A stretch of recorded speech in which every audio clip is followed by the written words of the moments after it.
एक पत्र आपको सुनाऊं, आपका मेरे पास आ गया था धोखे से। आपका था पत्र, पर वो धोखे से मेरे पास आ गया। अब मैं पढ़ के आपको बता रहा हूं, आपका ही पत्र है, आपके ही किसी प्रिय ने भेजा था, मेरे पास आ गया। सुनेंगे आप अपना पत्र? कौन कौन इच्छुक है? चलो आप अपना अपना पत्र सुनो एक बार। सुबह सुबह किसी ने आकर के एक पत्र दिया और पत्र में लिखा था, मैं सोचता था कि तुम पूरे 24 घंटे में कभी ना कभी मेरी याद करोगे। आज सुबह हुई, पत्र कह रहा है, आपके किसी प्रिय ने लिखकर भेजा है। पत्र में लिखा था कि मैं इंतजार कर रहा था कि तुम सुबह उठे हो तो उठ करके मेरी तरफ देखोगे, पर तुम्हें देर हो गई थी उठने में, इसीलिए तुमने जल्दी स्नान किया, नाश्ता किया, ऑफिस चले गए।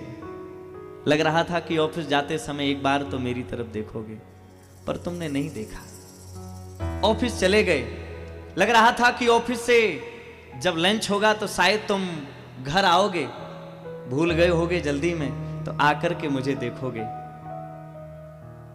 पर ऑफिस से लंच में आए नहीं, वहीं लंच कर लिया। सोच रहे थे कि शाम को आओगे, मुझसे कुछ तो पूछोगे कैसे हो। शाम हुई, घर आए, मैं इंतजार में बैठा रहा कि मेरी तरफ देखोगे, मुझसे कुछ पूछोगे, पर तुम आए, भोजन किया, पत्नी के साथ बैठे, बात की, आपने अपने बेटों के साथ खेलना शुरू किया। फिर मुझे लगा नहीं, शाम का जब डिनर करोगे तब तुम मुझे पूछोगे। शाम का डिनर हो गया, आपने भोजन किया, अपने कमरे में गए, लगा नहीं नहीं अभी नहीं, अभी सोने से पहले तुम एक बार तो मुझे देखोगे, पर तुम गए, सो गए। मुझे इंतजार था, कोई बात नहीं, थके होगे, कल की सुबह जब उठोगे तब मुझे देखोगे। पर क्या, सुबह हुई, नहाए, जल्दी में थे, ऑफिस फिर चले गए, मैं एक इंतजार में ही बैठा रहा कि कब मुझे देखोगे।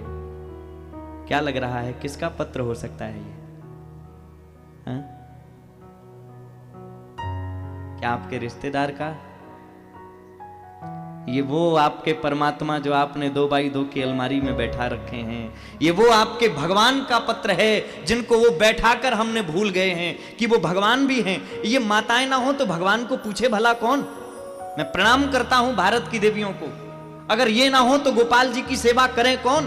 क्योंकि हम लोगों के पास समय नहीं क्षमा करना, पर इतना समय तो आपकी जिम्मेवारी बनती है कि सुबह जब घर से निकलो तो कम से कम प्रणाम करके निकलो, कम से कम उनको धन्यवाद देकर तो निकलो। सरकार, जिस घर में, जिस बंगले में, जिस फ्लैट में हम रह रहे हैं, ये आपकी कृपा से रह रहे हैं, कम से कम हम जिससे कर्जा लिए हैं उसका रोज रोज धन्यवाद तो करते रहें। और अगर कर्जा लेने वाले का आपने रोज धन्यवाद कर दिया तो एक ना एक दिन भगवान कहेंगे चल ठीक है, तेरा कर्जा माफ किया।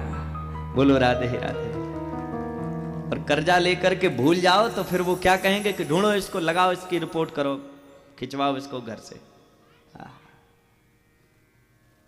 काश वो पत्र लिखने की आवश्यकता न पड़ती मेरे सरकार को,